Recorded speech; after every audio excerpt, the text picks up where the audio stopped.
My parents tried to sell my country house so they could buy my sister an apartment. Mom said she's pregnant now and needs her own place. I secretly sold it instead. 2 weeks later, Dad broke in, having no clue the new owner was. Can you imagine your own parents trying to steal from you? Not just any property, but the one place that felt like my very soul, the sanctuary my grandmother had lovingly left just for me.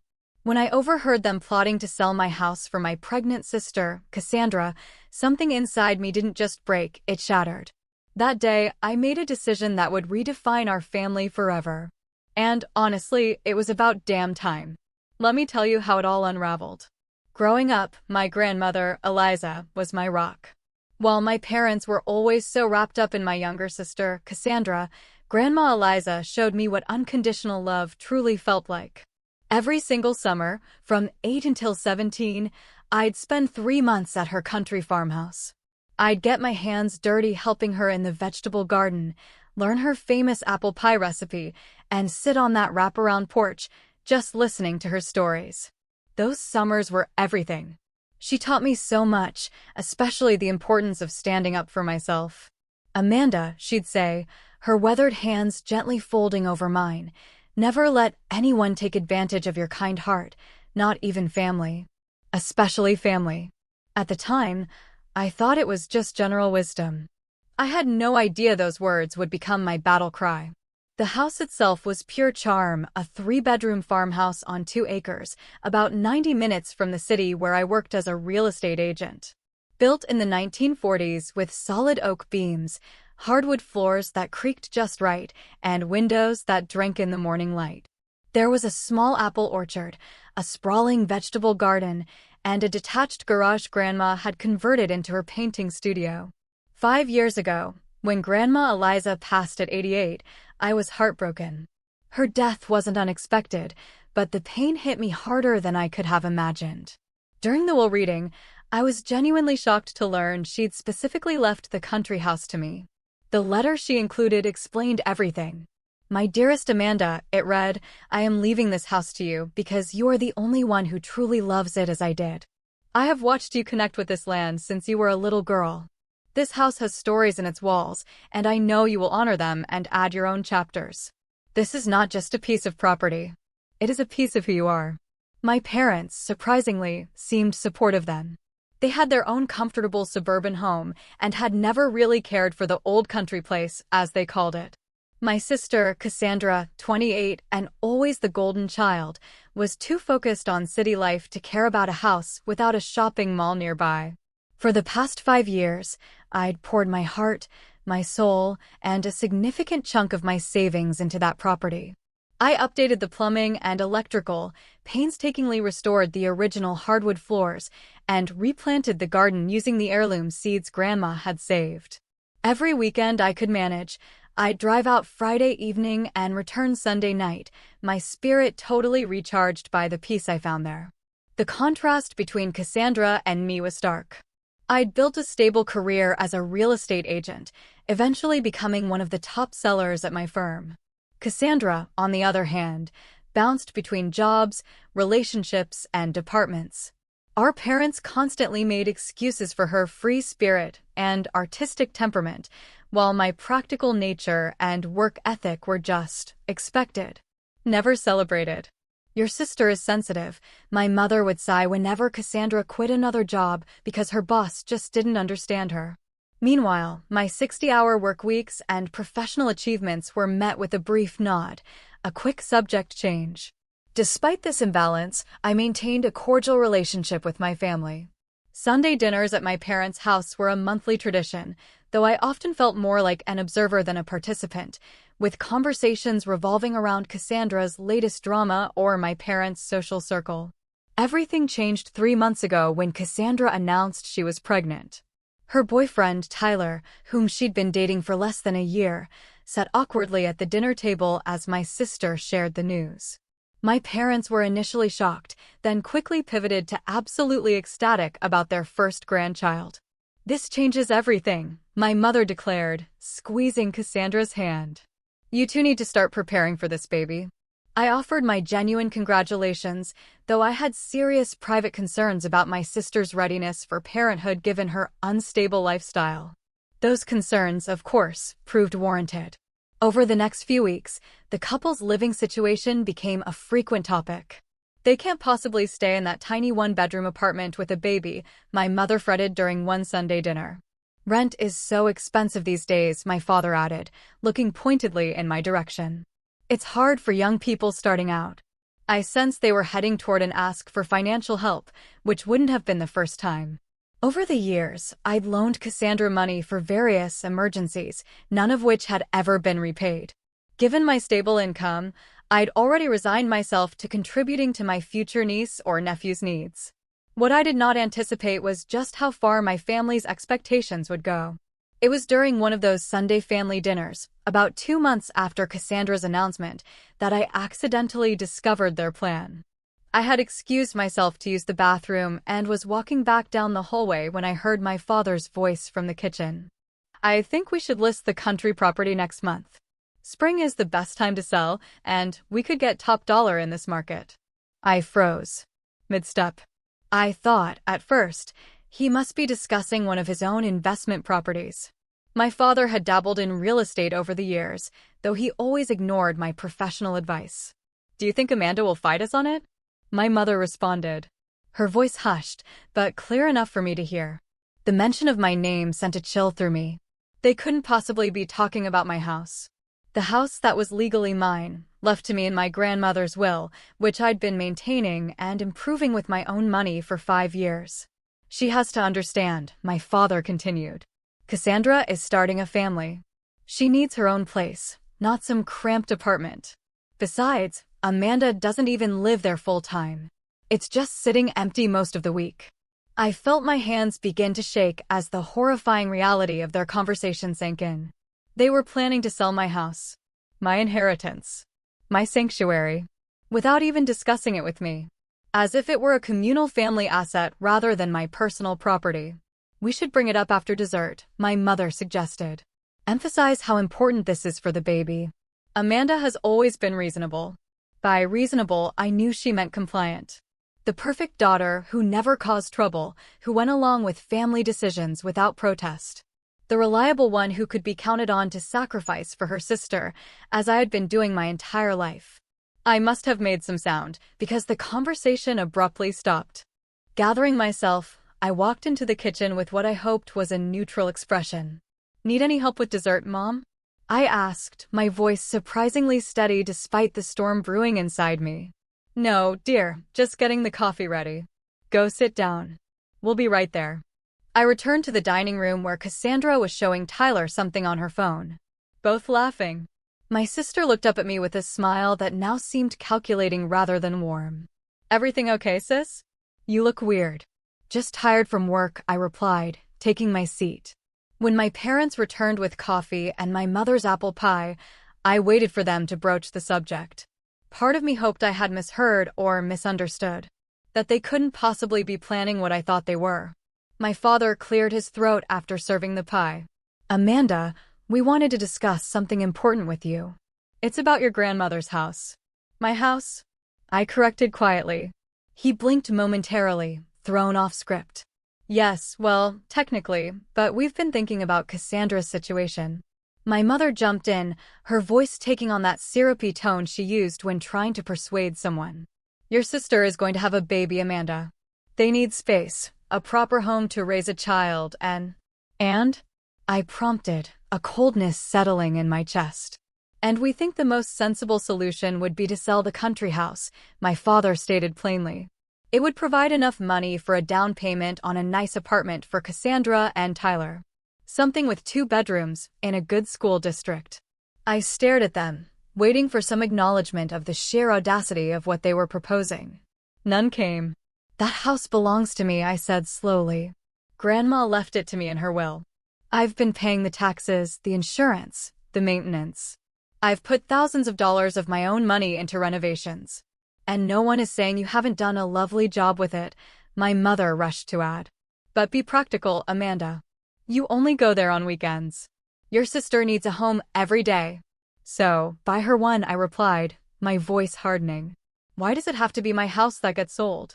Because we don't have that kind of money just sitting around. My father snapped, his reasonable facade cracking slightly. This is about family, helping family. Your sister is pregnant, my mother added, as if I could have forgotten this fact. Don't you care about your niece or nephew growing up in a good environment? I turned to look at Cassandra, who had been uncharacteristically quiet. She met my gaze with a mix of entitlement and challenge. I already started thinking about how I'd set up the nursery, she said. The second bedroom gets such good morning light. It would be perfect. The casual way she spoke about my space, the room where I kept my grandmother's quilts and my own painting supplies, ignited something fierce within me. They had already been planning this, discussing it, making decisions, all without a single word to me until now. Let me get this straight, I said, setting down my coffee cup carefully to hide the trembling of my hands. You want me to give up the house my grandmother specifically left to me, that I have lovingly maintained for 5 years, so you can sell it and give the money to Cassandra for an apartment? Not give up, my father corrected. You would get a portion of the proceeds too, of course. How generous, I replied, unable to keep the bitterness from my voice. And did anyone consider asking me before making these plans? Or did you just assume I'd go along with it as always? Amanda, my mother sighed. Don't be difficult. This is what families do. They support each other. Support goes both ways, Mom, I shot back. When is anyone in this family supported? What I want, what I need. A tense silence fell over the table. This was not how our family operated. Open conflict was avoided, particularly when it came to Cassandra getting her way.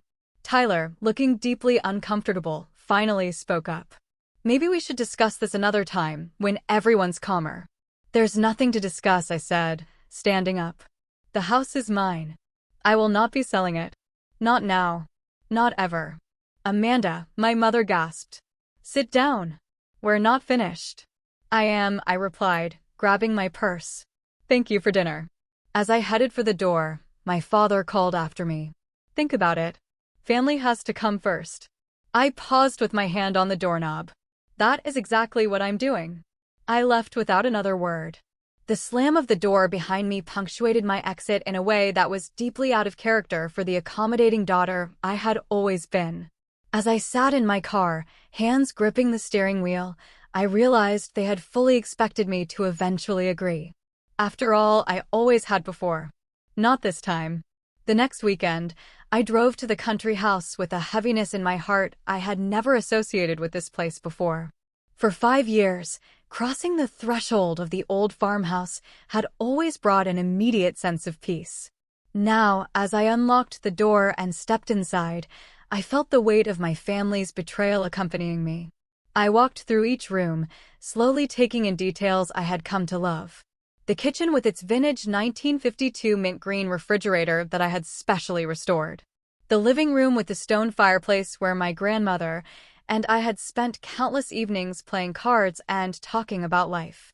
The master bedroom where I had carefully preserved the hand-carved bed frame my grandfather had made as a wedding gift for my grandmother. Out on the wraparound porch, I sat in my grandmother's rocking chair and tried to imagine this place belonging to strangers. The thought brought physical pain. This house wasn't just wood and nails and property value. It was memories and connection, and the only place where I truly felt my grandmother's presence.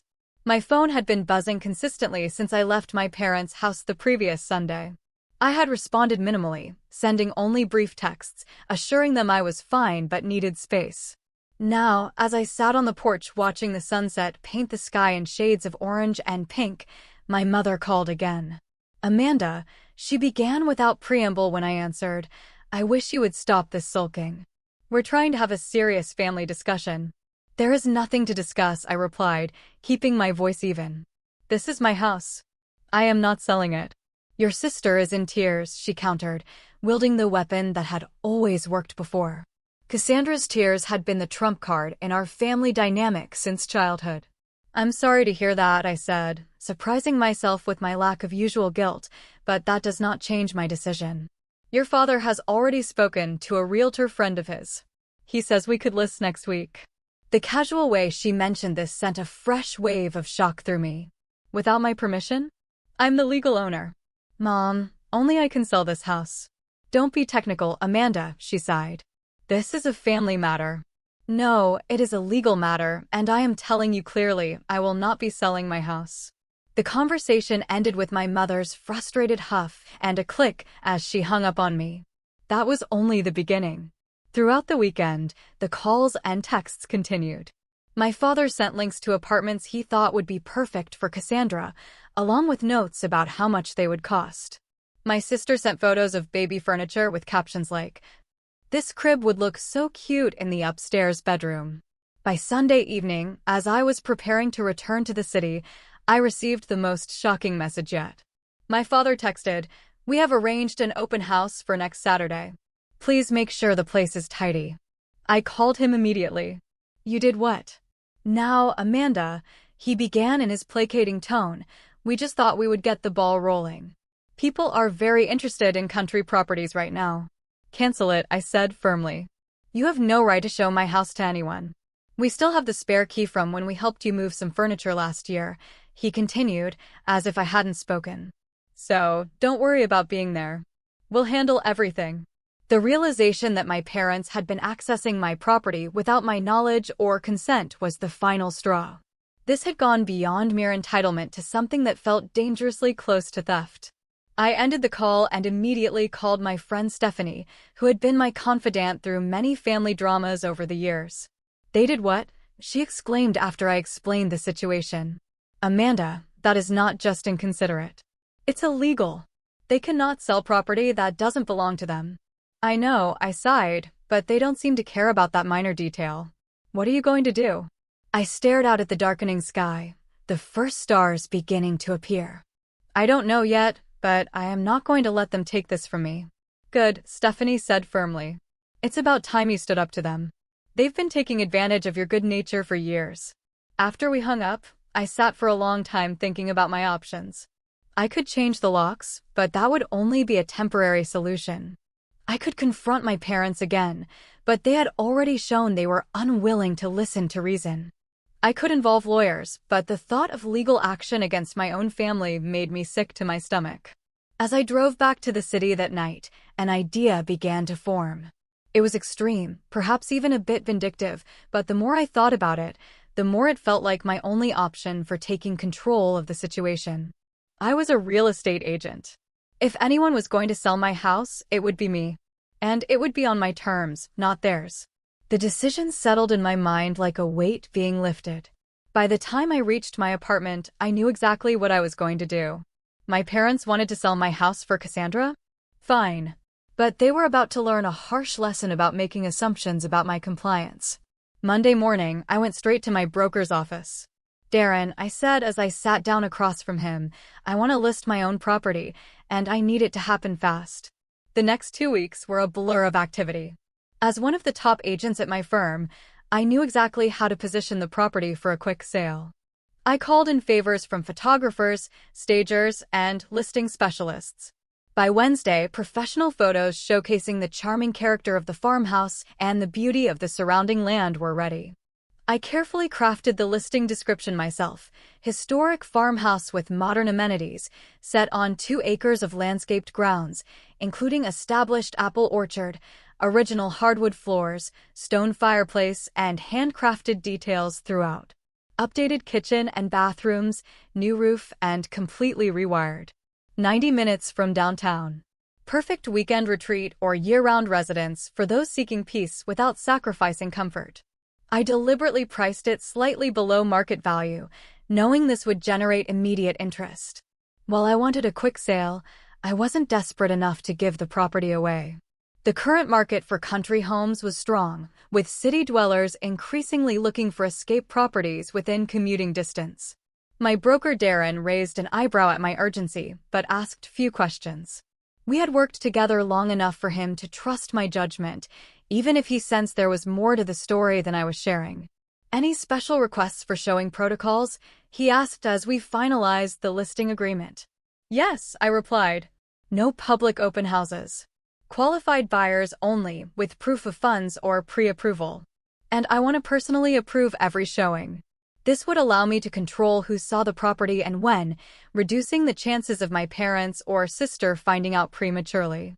I had been deliberately vague in my communications with them over the past few days. Not outright lying, but certainly not volunteering information about my plans. When my father texted asking if I had come to my senses yet, I simply replied that I was thinking things through. When my mother called to say the realtor friend wanted to come by on Thursday to take measurements, I told her I had a client at the house that day and it wouldn't be possible. Not untrue, as I would indeed be there with a photographer. The listing went live on Friday morning, marked as private, so it would be visible only to agents and their clients, not on public websites where my family might stumble across it. By noon, we had 6 showing requests. I carefully scheduled these for Saturday, knowing my parents would be at a charity golf event they had mentioned at dinner.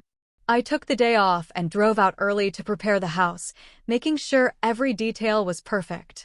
The first 2 couples were pleasant but not seriously interested. The third, a pair of artists looking for a studio space, loved the property, but were clearly stretching their budget. The fourth and fifth were investors looking for vacation rentals, which made my heart sink at the thought of my grandmother's beloved home being turned into an Airbnb. The final appointment of the day was with Gabriel Jackson, a successful businessman in his mid-40s, who was looking for a private retreat away from his high-pressure job in the city. From the moment he walked through the door, I could see his genuine appreciation for the character of the house. "This craftsmanship," he said, running his hand along the oak banister of the staircase. "You don't see work like this anymore." As I showed him around, Gabriel asked thoughtful questions, not just about the practical aspects of the property, but about its history and character. When we reached the studio in the converted garage, he spent a long time looking at the space. "My late wife was a painter," he explained quietly. "She always wanted a studio with north light like this." There was something in his manner, a respect for the property and its significance, that reminded me of my own attachment to the place. When he asked if we could sit on the porch for a few minutes before he left, I agreed. "This is a special property, Amanda," he said as we sat in the rocking chairs overlooking the orchard. "I can tell it means a great deal to you." I hesitated, then found myself explaining the situation. Not the full family drama, but enough for him to understand that selling was a difficult decision for me. "My grandmother left it to me," I said. "I always thought I would keep it forever, but circumstances have changed." Gabriel nodded thoughtfully. "If I were to make an offer, would it give you some peace to know that I would care for this place as you have? I wouldn't tear it down or subdivide the land. I just want somewhere quiet to read books and watch the seasons change." By the time he left, I had a feeling he would be making an offer. Sure enough, his agent called mine within 2 hours.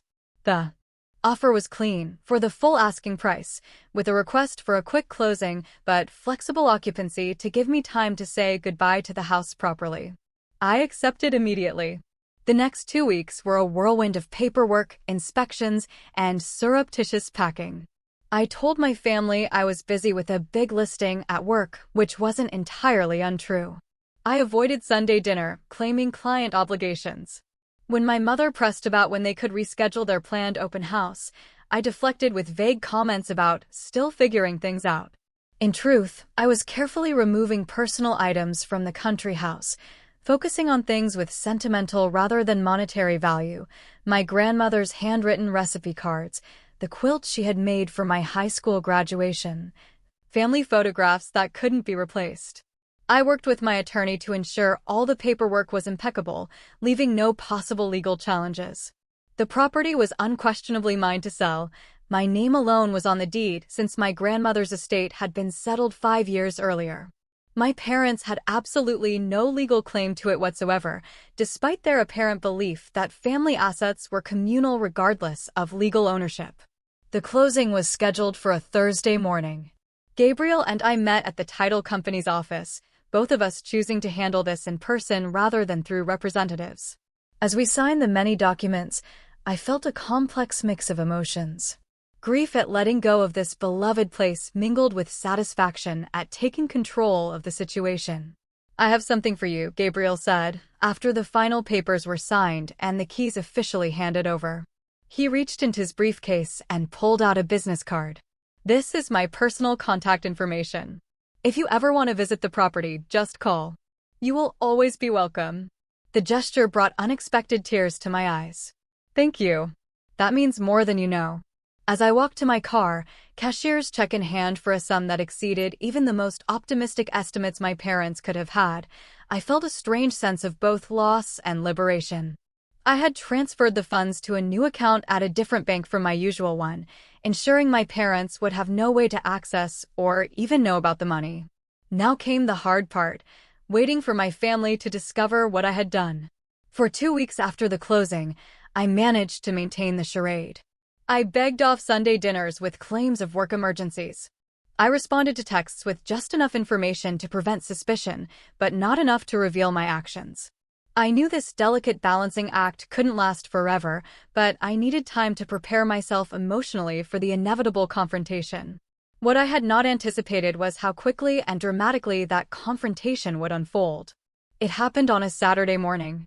I was at my city apartment, enjoying a rare leisurely breakfast and catching up on work emails when my phone rang. It was my father, his tone uncharacteristically frantic. "Amanda, thank God you answered.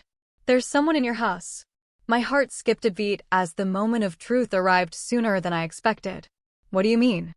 I asked, playing for time. "We drove out to the country house with Cassandra to take some measurements for the nursery furniture," he explained hurriedly. "I used my key to get in, and there was a man inside who claimed we were trespassing. He said he was calling the police." The reality of what had happened hit me all at once. My parents had taken Cassandra to my former house, let themselves in without permission using a key they should have returned long ago, and encountered Gabriel, the rightful owner, who naturally assumed they were intruders. "Stay there," I said, my voice remarkably calm given the circumstances. "I'll be right out." "Hurry. This man is threatening to have us arrested."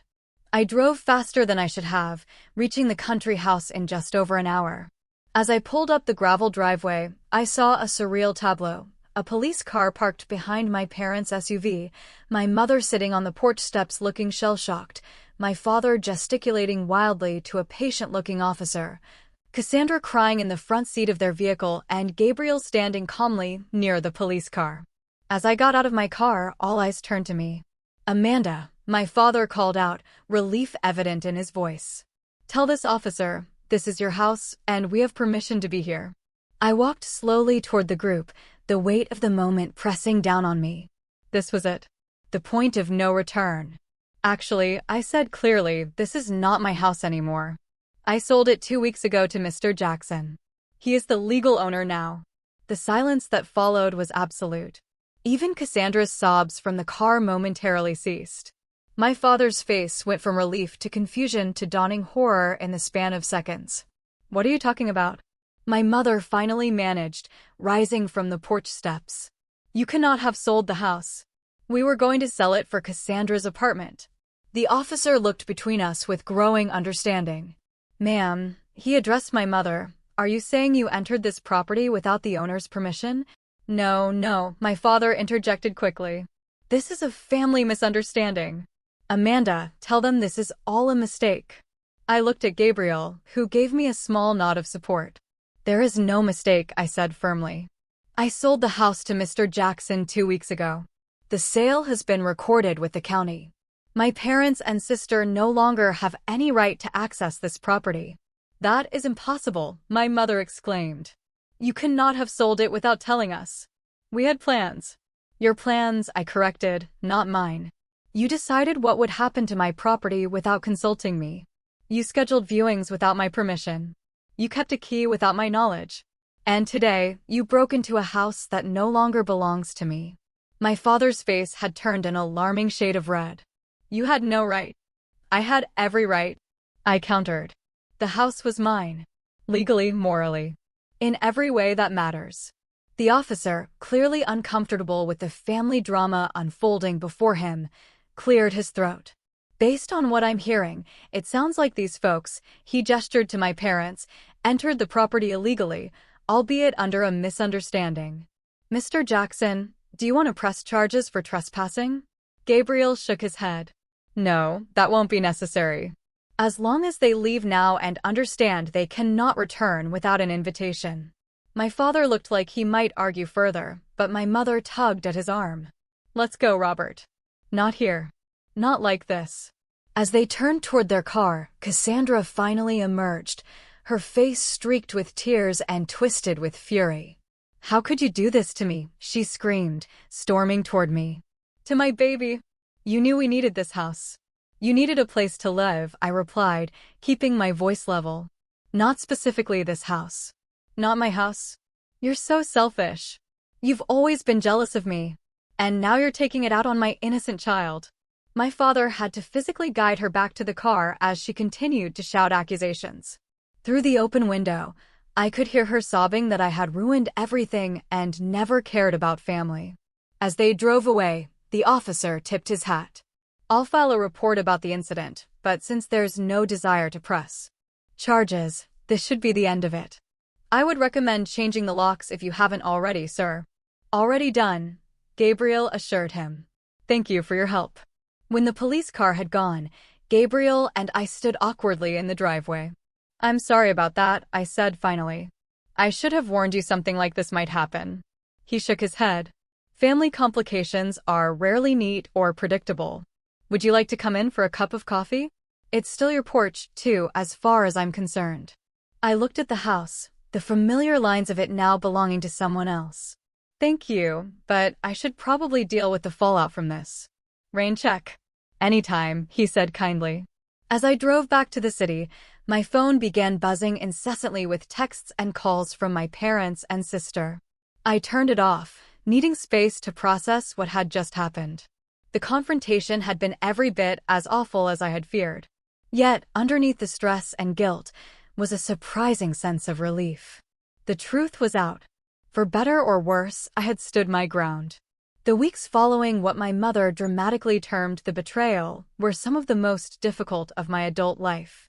My family alternated between icy silence and explosive outbursts, with no middle ground for actual conversation.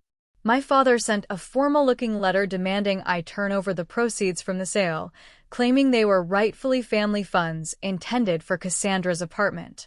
My mother left tearful voicemails about how I had broken her heart and destroyed the family.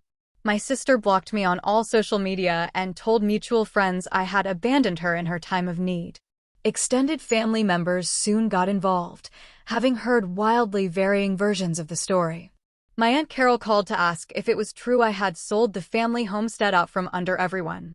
My cousin Patrick texted to say he thought I had done the right thing standing up for myself, but he was in the minority.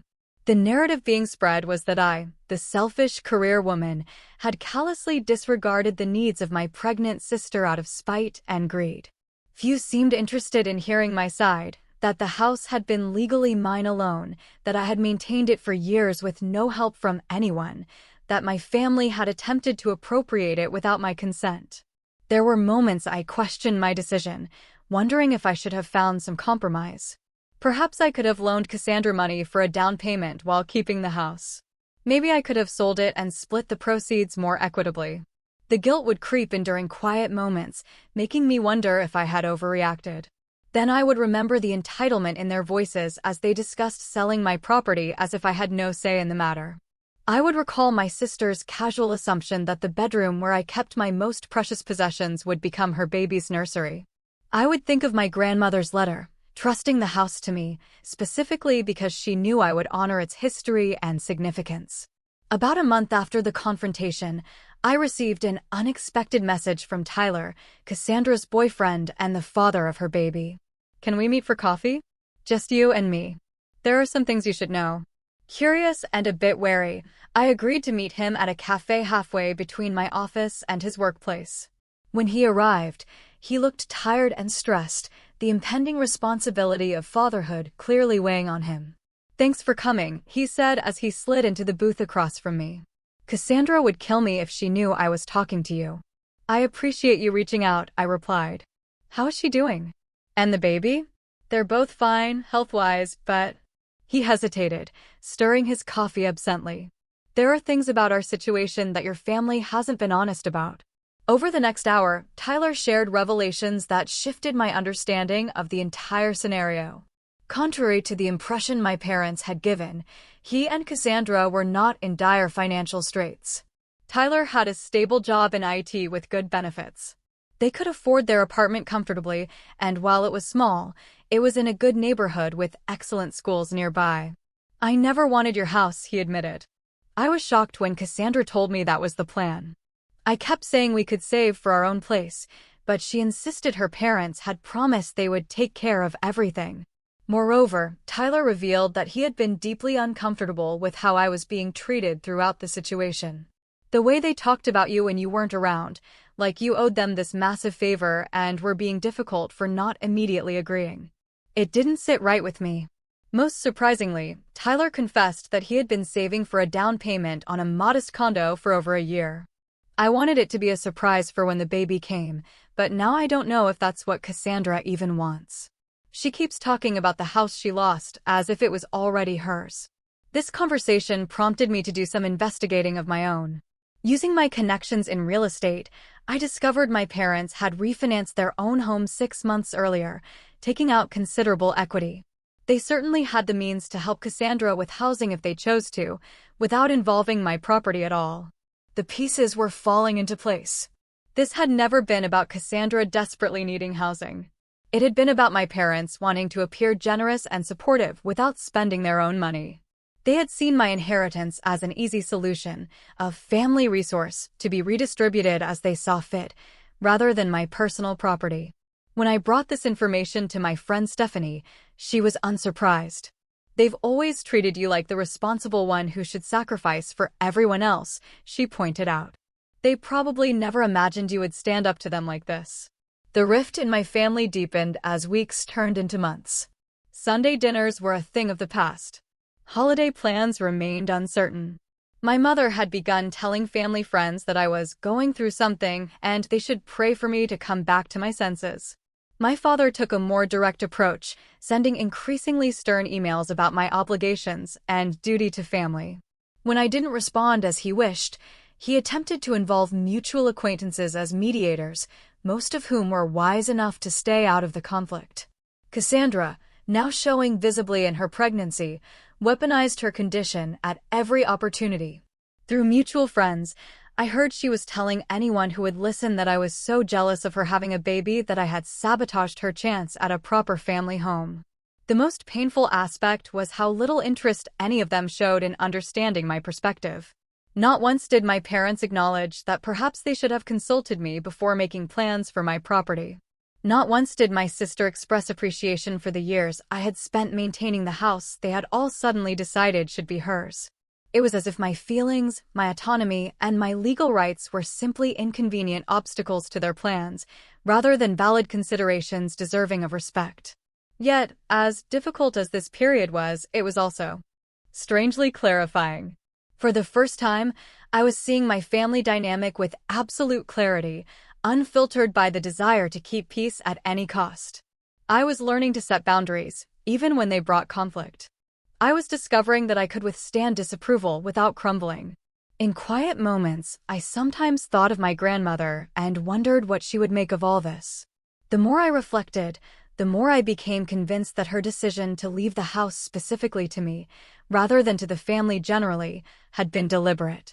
Perhaps she had recognized tendencies in my parents that I had been too close to see clearly. "Never let anyone take advantage of your kind heart," she had told me, "not even family, especially family." Now I understood exactly what she had meant. 6 months passed with minimal contact between me and my immediate family. I threw myself into work, set new sales records at my firm, and slowly adjusted to weekends without my countryside retreat. I maintained occasional text communication with Tyler, who provided brief updates about Cassandra's pregnancy and their preparations for the baby. During this time, I used a portion of the money from the house sale to make some sound investments, working with a financial advisor to create a diverse portfolio. I also found a small but charming condo closer to the city with a balcony large enough for container gardening. A poor substitute for the orchard I had loved, but better than nothing. Occasionally, I would receive a text from Gabriel with a photo of the country house, a new flower blooming in the garden, or fresh snow on the roof. True to his word, he had preserved the character of the place while making it his own. These messages were bittersweet, but ultimately comforting, knowing my grandmother's beloved home was in caring hands. My extended family began to reach out individually as the months went by. My Aunt Deborah, my mother's sister, invited me to lunch and actually listened to my version of events without judgment. My cousin Elizabeth included me in her wedding plans despite my mother's apparent objection.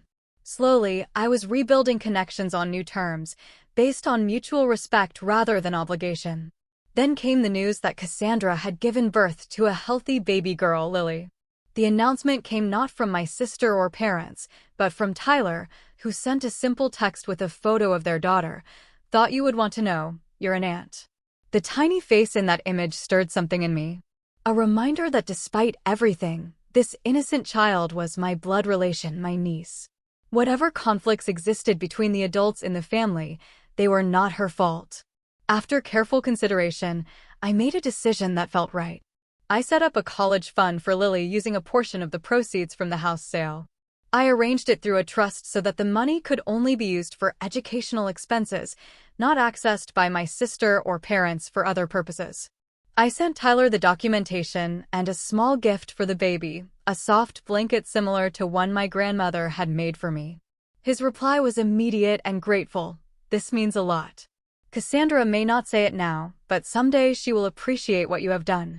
Whether that was true remained to be seen, but I hadn't done it for appreciation.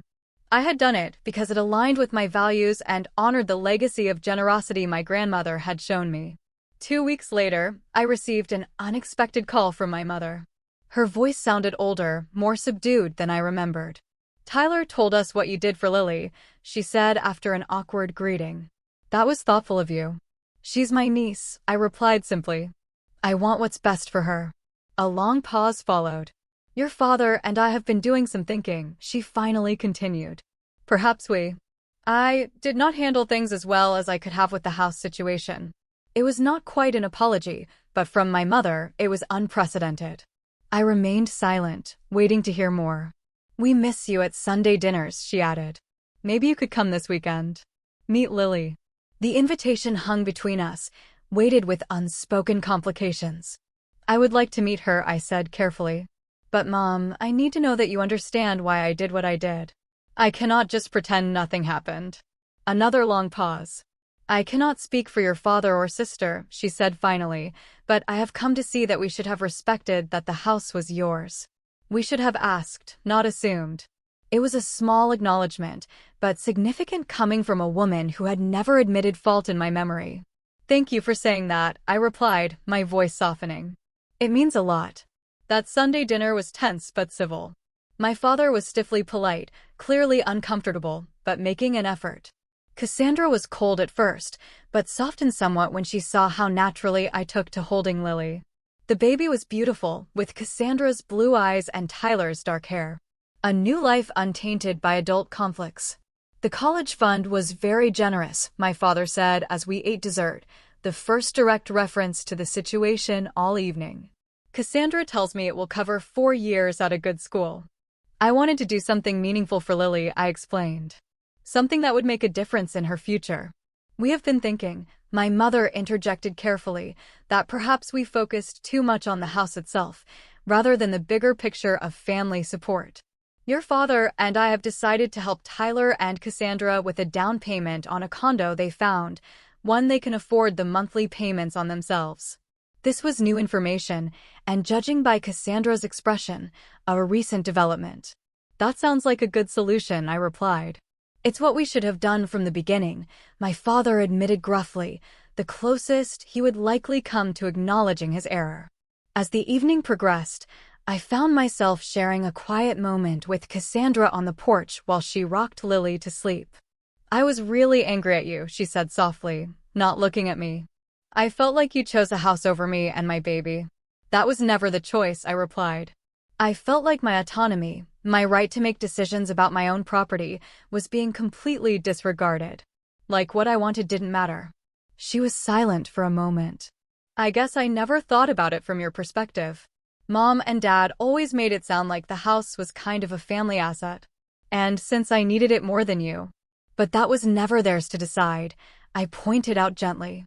Just like I would never presume to make decisions about your life or property without consulting you. She nodded slowly, looking down at her sleeping daughter. Motherhood is making me think differently about a lot of things. About boundaries. And respect.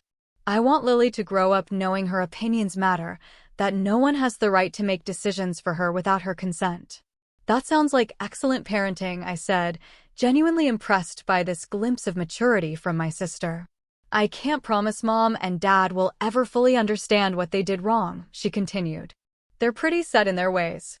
But I think I do now. And I'm sorry, Amanda.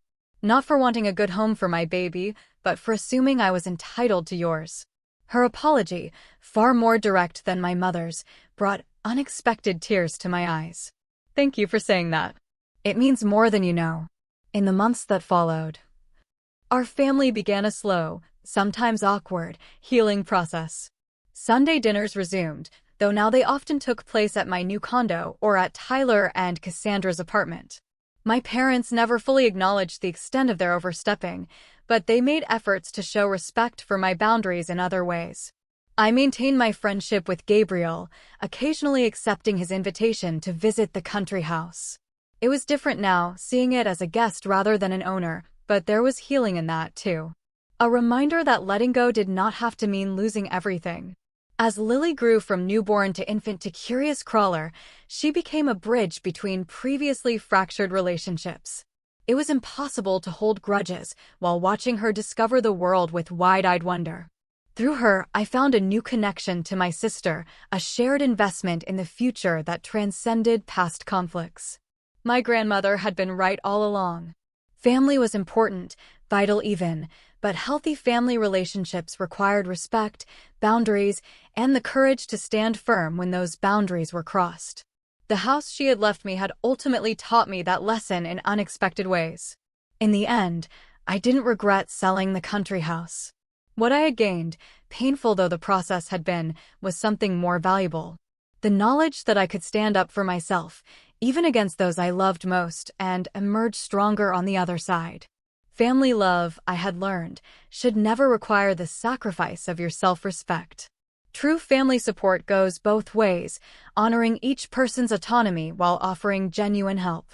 It took a crisis to teach us all that lesson, but some lessons are worth the difficult path to understanding. What about you? Have you ever had to make a difficult decision that put you at odds with family members? How did you handle it? Was there eventual healing or understanding? Please share your experiences in the comments below. And if you found value in my story, please like, subscribe, and share with others who might be struggling with family boundaries. Thank you for listening. Take care. Good luck.